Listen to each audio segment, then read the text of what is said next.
안녕하세요. 저는 살면서 삶이 참 기구했지만 참 복받았다라는 생각을 많이 하면서 살았습니다. 이게 무슨 소리인가 싶으시겠죠.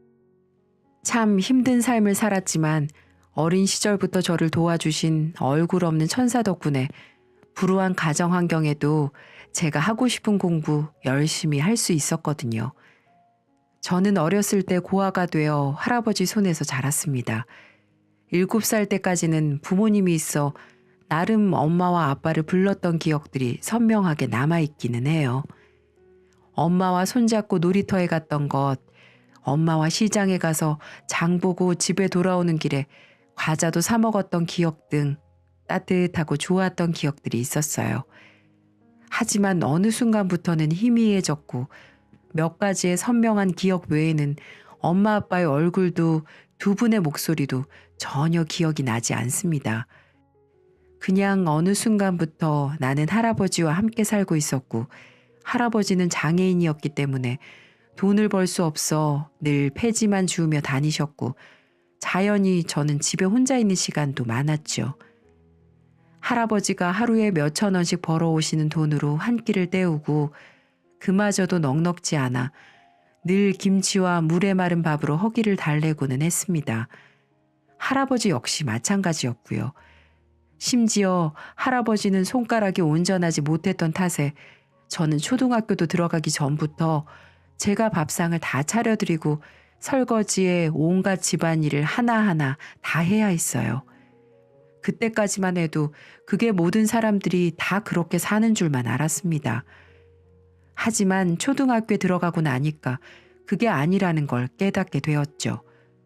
다들 엄마가 따뜻하게 차려주시는 아침밥에 매일같이 등굣길을 함께 해주는 아버지를 간접적으로 보면서 가족의 형태나 모습들은 원래 이런 거라는 걸 그때 알 수 있었습니다. 제가 일반적이지 않은 환경에 처해 있다는 걸 그때부터 제대로 알게 된 거죠. 그로 인해 처음에는 혼란스러운 시간도 많이 가졌습니다. 왜 나만 이런 환경에서 커야 하는지 원망스러운 마음이 많이 들더라고요. 하지만 어떻게든 저를 키워보겠다고 밖에서 폐지를 줍는 할아버지를 보면서 저도 열심히 살고자 노력을 했어요. 그래서 그런 기적이 저에게 찾아온 걸까요? 초등학교 5학년으로 올라갔을 때였습니다. 저희 집으로 편지 한 통이 익명으로 도착했더군요. 예, 진수야, 이것 좀 봐라. 네 이름 앞으로 편지가 한 통 왔어. 편지요? 그래, 편지 말이다. 누가 너한테 보낸 것 같은데 누가 보냈는지 안 적혀 있구나. 주소는 제주도인데 제주도는 섬이기 때문에 우리가 아는 사람이 아무도 없단 말이지. 한번 볼게요. 같이 봐요, 할아버지. 그때 당시로는 초등학교 5학년인 나에게 무슨 편지가 왔을까 참 궁금했어요. 학교에서 우편으로 편지를 주고받는 걸 배우긴 했어도 그런 편지를 보내줄 만한 친구가 저에게는 없었거든요. 그래서 신기하면서도 호기심 가득한 마음으로 읽었고 편지를 처음부터 끝까지 다 읽은 후 저와 할아버지는 그 자리에서 통곡을 하며 울 수밖에 없었습니다.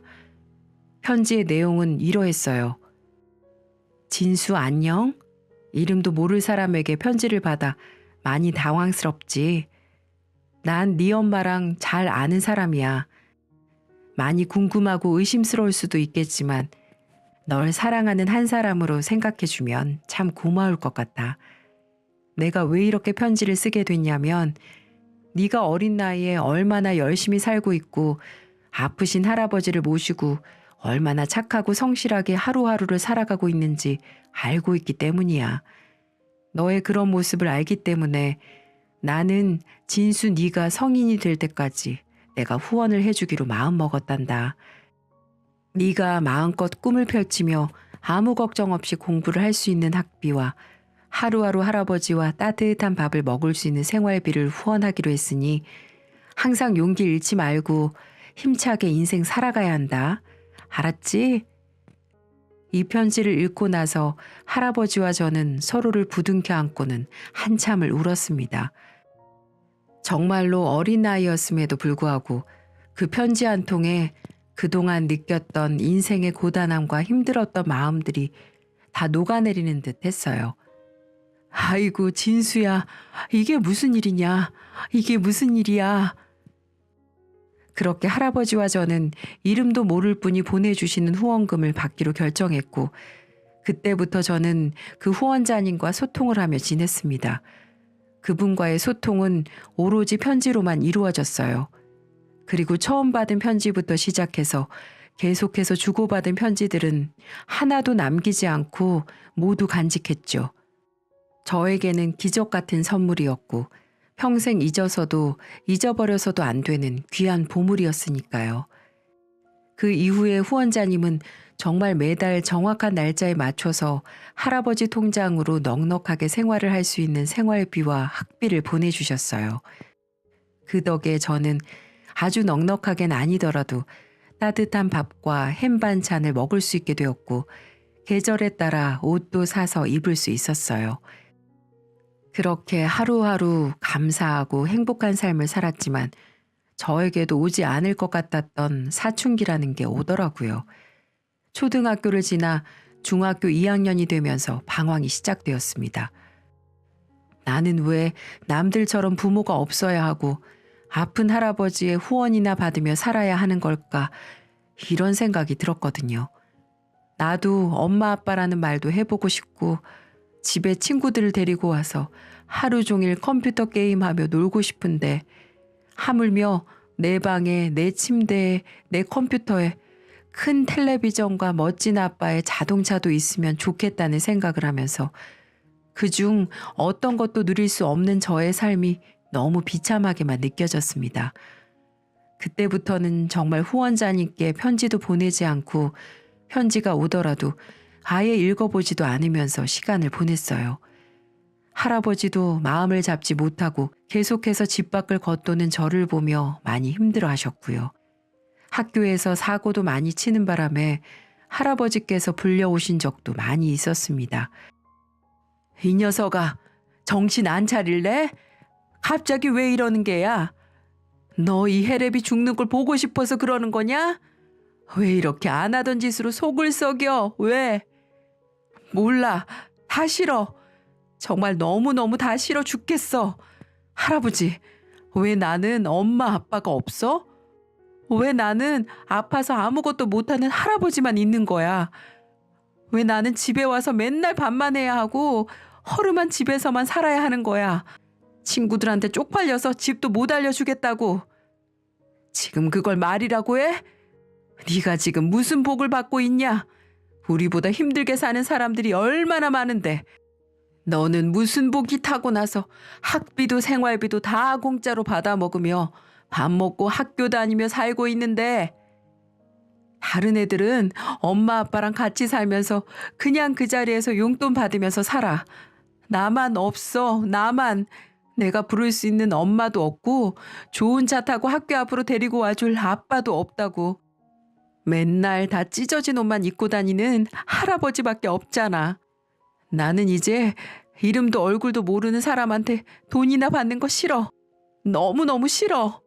할아버지도 싫고 다 싫어. 저는 할아버지에게 비수가 되는 말들을 매일매일 했습니다. 자꾸만 반복되는 일상에 저는 더 밖으로 겉돌았고 매일매일 사고를 쳤어요. 그러다가 큰 사고가 하나 일어나게 되었습니다. 그날도 제가 친구들과 밖에 나가 다른 학교 학생들과 패싸움을 하게 되었어요.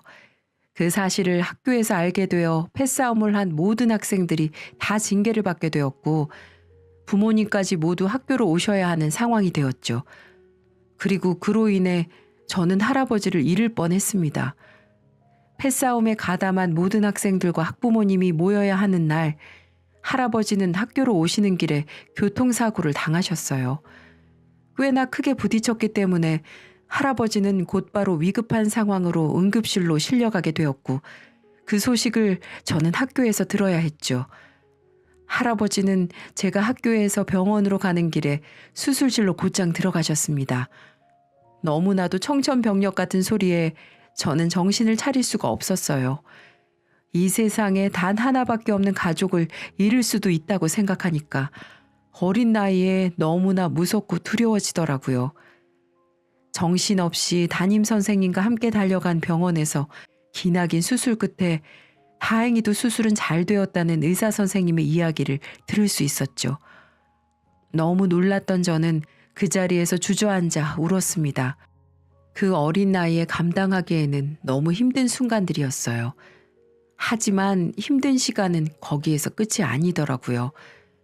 할아버지의 수술비는 만만치 않게 청구가 되었고 어린 제가 감당할 수 있는 수준이 아니었습니다. 주변에 도움을 요청할 곳도 없었어요.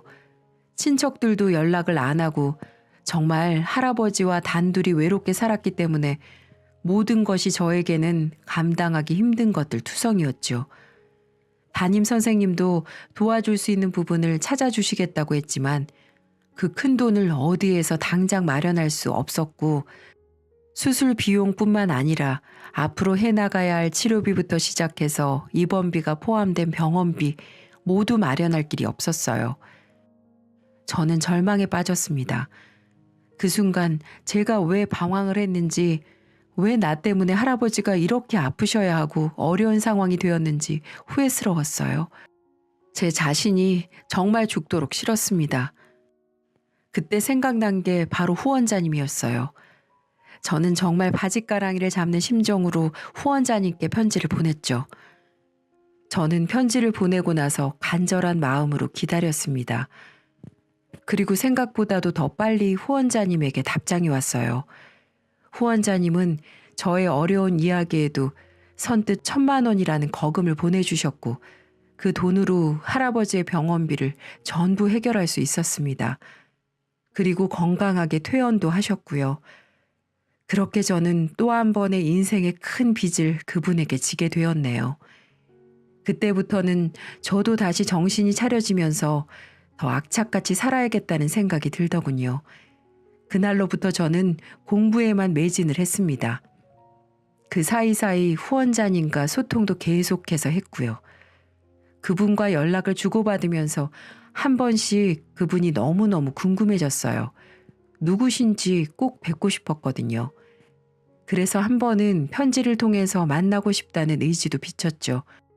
하지만 무슨 일에선지 그분은 아직까지는 이렇게만 소통을 하고 싶다고 말씀을 하시더군요. 그래서 제가 보답할 수 있는 길은 무조건 내가 성공해서 잘 사는 모습을 보여드리는 거라고 생각해 저에게 보내주신 돈이 헛것이 되지 않도록 열심히 노력했습니다. 결국 할아버지와 후원자님의 도움으로 저는 당당하게 서울에 있는 로스쿨 법대에 들어가 일부 장학금을 받게 되었고 그때부터는 과외를 다니면서 생활비를 충당했고 학교를 다닐 수 있었어요. 그렇게 저의 삶은 쭉 순조롭다고만 생각을 했죠. 저는 학교를 다니면서 계속해서 공부에 매진을 했고 하루빨리 성공해서 할아버지를 호강시켜주고 싶었습니다. 그리고 후원자님을 찾아뵙고도 싶었어요. 한 번은 후원자님께 편지를 보내 제주도에 찾아가 감사 인사도 드리고 보답을 하고 싶다고 말을 하니까 극구 사양하시더라고요.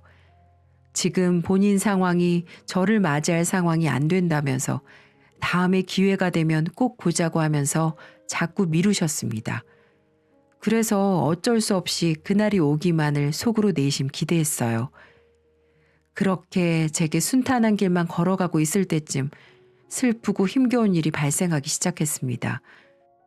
대학교를 다니다 군대를 갓 제대를 하고 본격적으로 공부를 시작하려고 하던 찰나에 할아버지의 건강이 갑작스럽게 악화가 되었거든요. 연세도 많으시고 평소 가지고 있던 지병으로 인해 병원에서도 손을 써볼 겨를도 없이 숙환으로 돌아가시고 마셨어요. 제겐 너무나 큰 슬픔이고 시련이었습니다. 어릴 때는 아무것도 모를 때 부모가 다 떠났기에 어떠한 슬픔을 느낄 새도 없었지만 이번만큼은 아니었어요. 하루빨리 성공해서 호강시켜드리고 싶었던 나의 사랑하는 할아버지가 돌아가셨을 때 저는 세상을 다 잃은 기분이었어요. 한동안은 목소리가 나오지 않을 정도로 울면서 지냈습니다. 장례식장도 아주 초라하기 짝이 없었어요. 그때는 할아버지의 아들인 아버지라는 사람도 며느리라는 저의 엄마도 누구도 오지 않았기 때문에 제 지인들 몇 명하고만 할아버지를 이 세상에서 고이 보내드릴 수밖에 없었죠. 이렇게 사람의 끝이 허무하고 허망할 수 있었을까요? 평생을 자식 대신에 손자 키우며 힘들게 살아온 우리 할아버지는 결국 손자의 제대로 된 효도 한번 받아보지 못하고 평생을 뒷바라지만 하다가 돌아가셨어요. 그때는 더더욱 저희 부모라는 사람들이 원망스럽더군요. 하지만 저는 할아버지의 희생이 헛된 것이 되지 않기 위해 더더욱 열심히 공부를 했습니다. 할아버지가 돌아가셨다는 사실은 후원자님께 알리지 않았고요. 좋지 않은 소식은 알려드리지 않는 게 맞다고 판단을 했기 때문이죠. 대신에 좋은 소식을 들려드리기 위해서 노력했고 3년 동안 로스쿨을 다니다 졸업하고 변호사 시험에 몇 번의 도전 끝에 합격을 하게 됐습니다. 하지만 그 누구도 축하를 해주는 사람은 없었어요. 제가 변호사 시험 합격을 하면 버선발로 달려오시겠다고 하셨던 할아버지는 이 세상에 없으셨습니다. 그날 전 할아버지가 계시는 납골당으로 가서 이 사실을 말씀드리고 할아버지를 보며 미친 듯이 울었네요. 할아버지, 진수 왔어요. 그동안 잘 지내셨어요? 할아버지, 오늘은 제가 기쁜 소식을 들고 왔어요. 할아버지가 그토록 원하고 기다리셨던 변호사 시험에 당당히 합격을 했어요. 너무 고맙습니다. 이게 다 할아버지 덕분이에요. 할아버지 없었으면 저에게 이런 날도 오지 않았을 거예요.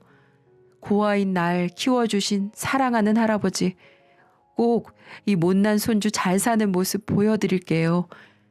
언제나 나만 바라봐 주시고 아껴주시고 폐지 주우면서 절 키워주신 할아버지 사랑 절대 잊지 않을게요. 사랑해요, 할아버지. 그렇게 말씀을 드리고 한참을 그 자리에 서서 있다가 나왔습니다. 그날 이후로 정말 바쁘게 지냈어요. 제가 목표로 한 판사가 되려면 변호사 경력 7년 정도 법조 경력을 쌓아야 판사 임용 시험이 주어지기 때문에 열심히 변호사 생활로 이어나갔습니다. 참 열심히 했던 것 같아요. 책에서만 봤던 사건 사고들 실제로 현장에서 직접 부딪히다 보니 참 나쁜 사람들이 세상에 많더군요. 피해를 보신 분들을 보면 같이 아파하며 어떻게든 피해자 입장에서 많이 도와드리려고 노력을 했던 것 같네요. 그렇게 하루하루 지내다 한 여자를 만나게 됐어요.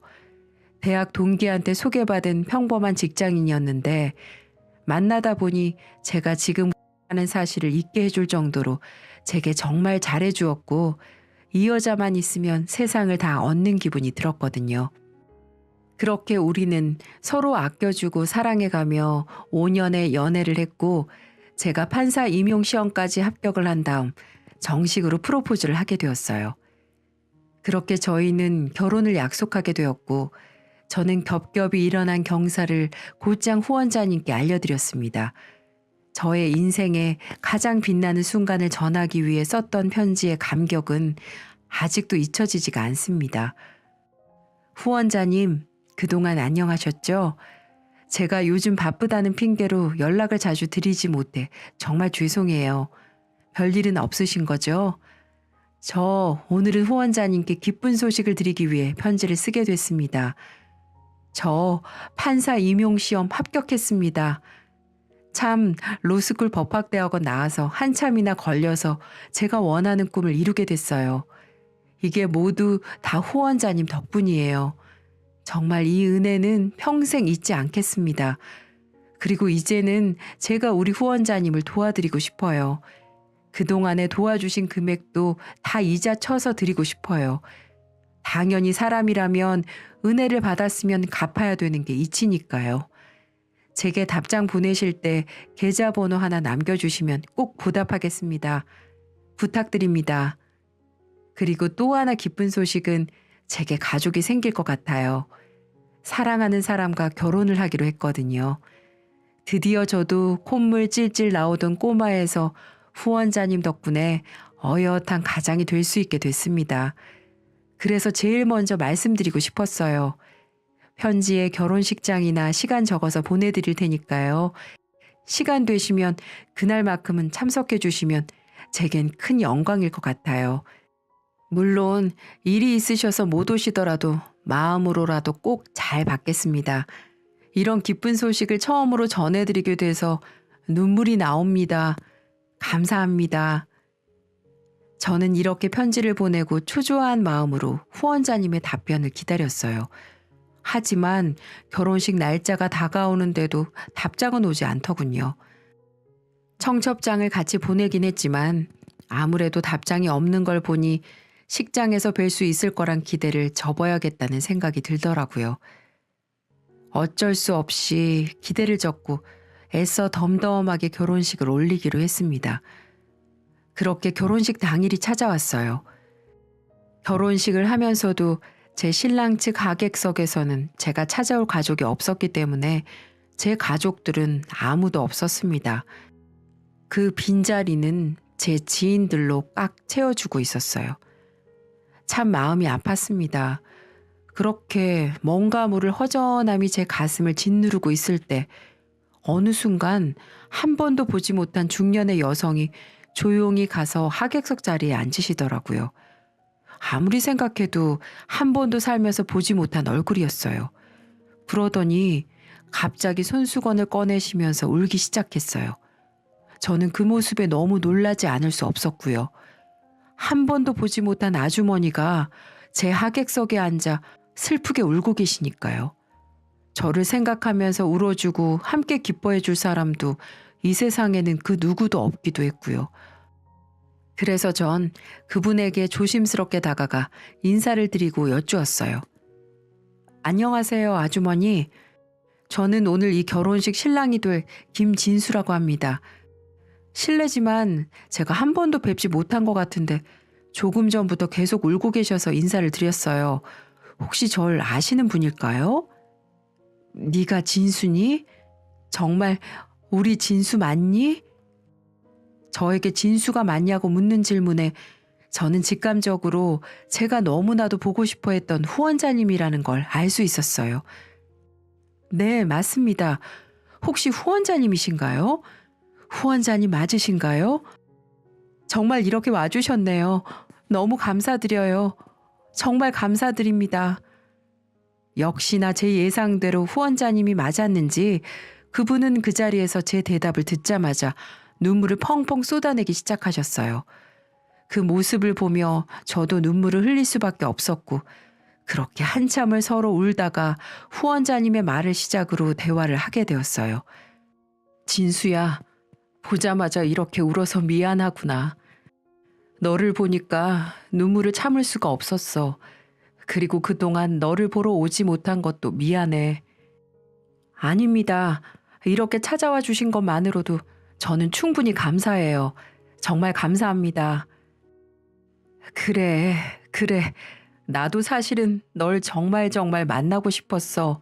하루도 빠짐없이 널 생각하며 너를 그리워하며 너를 보고 싶어 했다. 네?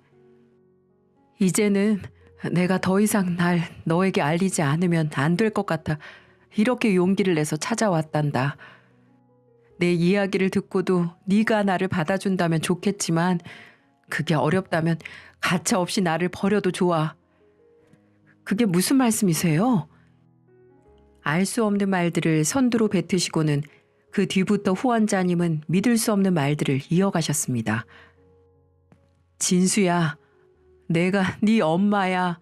후원자가 아니라 네 생모란 말이야. 네? 아니 무슨 말씀을 하시는 거예요?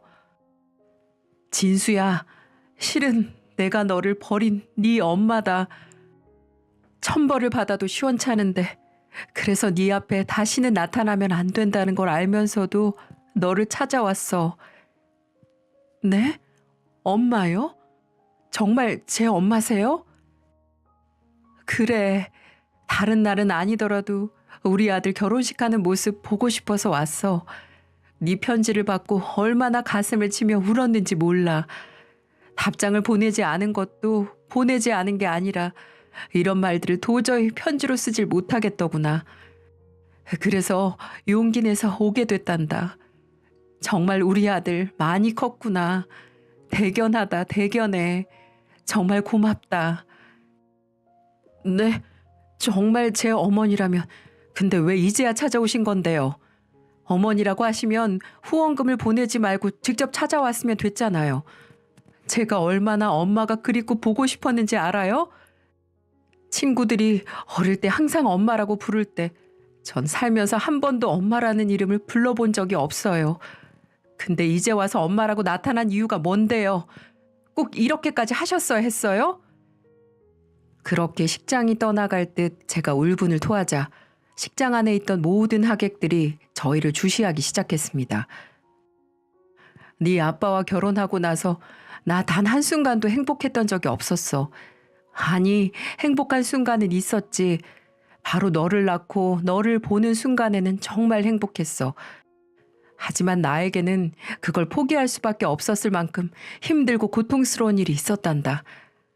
너희 친아버지는 결혼 후 매일같이 나를 괴롭히고 때리기 시작했고 시도 때도 없이 바람을 피우는 건 물론이고 허구한 날 도박에 이 애미를 사람으로 취급도 안 했어. 널 놔두고 도망간 그날도 죽을 만큼 맞다가 이렇게 살다간 정말 죽을 것 같아서 다 자고 있을 때 야반도주하듯이 도망 나올 수밖에 없었단다. 그때 널 데리고 나오고 싶었지만 난 그때 어디서 지낼 곳도 가진 돈도 없었기 때문에 그렇게 하지도 못했어. 지금 생각하면 아무리 힘들더라도 널 그곳에서 데리고 나왔어야 했는데 내가 정말 미안하구나. 그때는 너무나 두려움이 커서 아버지의 흔적이 조금도 남아있지 않은 이 제주도로 도망을 가게 된 거였어. 그래도 널 버린 건 사실이나 마찬가지니까 이 못된 엄마 마음껏 욕하고 미워해도 좋아. 하지만 난 그 집을 나오면서도 하루도 마음 편히 다리 뻗고 자본 적이 없었어. 널 한순간도 잊어본 적도 없고 그것만 제발 알아주길 바란다. 그럼 뒤늦게 제가 5학년 때 연락을 하시게 된 건데 그때 다시 나타나면 되셨잖아요. 말을 들어보니 어머니에게도 사정이 있으셨어요. 어머니의 말로는 그곳에서 골프장에서 캐디로 일을 하다가 좋은 남자를 만나 재혼을 하게 되었다고 했어요. 그분은 엄마가 재혼이라는 걸 알면서도 받아주신 고마운 분이라고 하셨고요. 어머니의 상처를 감싸주고 아픔을 달래주었다고도 했어요. 그 이후 가정을 꾸리고 아이도 둘이나 낳으셨다고 합니다. 하지만 그러면서도 저를 하루도 잊을 수가 없어 매일을 그리워하셨다고 합니다. 그래서 이혼을 요구당할 각오로 재혼한 남편에게 저에 대해 말을 했고 그분은 한 가지 제안을 하셨다고 하더라고요. 어머니에게 절 후원을 해주자고요. 그 돈을 그분이 지원해주겠다고 하셨다네요.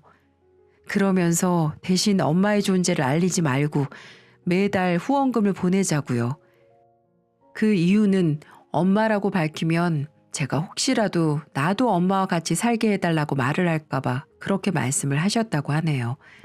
그 아저씨 입장에서는 당연히 그건 곤란한 일이었겠죠. 왜냐하면 그 아저씨에게도 어머니와의 사이에서 태어난 어린 자식이 2명이나 있었으니까요.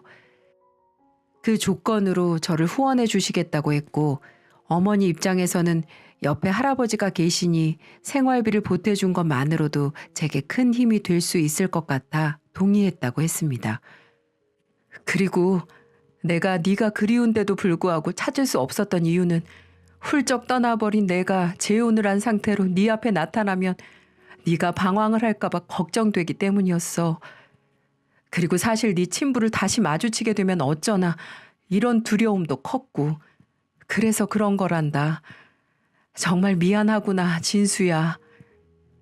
그제서야 저는 모든 진실을 알게 되었고 모든 게 실감나면서 곧장 엄마를 부둥켜 안고 한참을 울었습니다. 말 그대로 눈물, 콧물 다 쏟아가며 한참을 엄마를 껴안고 있었어요. 세상에 태어나 처음인 것처럼 느껴지는 엄마의 품은 너무나도 따뜻하더군요. 그리고 한 가지 더 이야기할 게 있어. 실은 이 결혼식 오기 전에 네가 결혼할 거라고 얘기를 했어. 그랬더니 남편과 네 배다른 동생들도 너를 아주 많이 보고 싶어 해. 그동안 너를 후원하면서 항상 이야기를 해주고 소식을 들려줬거든. 남편도 이제는 아이들도 다 컸으니 이제는 우리가 먼저 받아들이자고 하더구나. 실은 지금 다들 밖에서 기다리고 있는데 오라고 말을 해도 되니? 어머니는 바로 통화를 하셨고 근처에 있었는지 거의 바로 엄마의 가족들이 들어왔어요. 그리고 그들은 저를 보자마자 약속이나 한 것처럼 꽉 껴안아 주었습니다. 네가 진수구나. 건강하게 또 이렇게 건장하게 커져서 고맙다. 고마워. 역시나 그들도 눈물을 흘리며 저를 마음껏 안아주었어요.